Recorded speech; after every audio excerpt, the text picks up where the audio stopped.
What's up guys, today's video I'm going to show you how you can rearrange your Instagram post or reel grids without deleting any of them.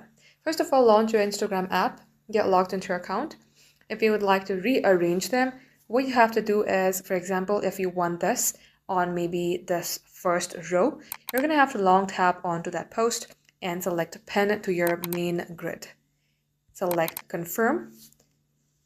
And as you do that, you can see this has been moved from second row to first one.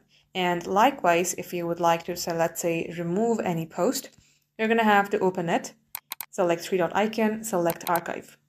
And after archiving, that will be removed from your profile grid. That means rearranging your post. However, if you want it back, select three-bar icon, and here type in archive, tap on archive, and make sure that you are under Posts Archive.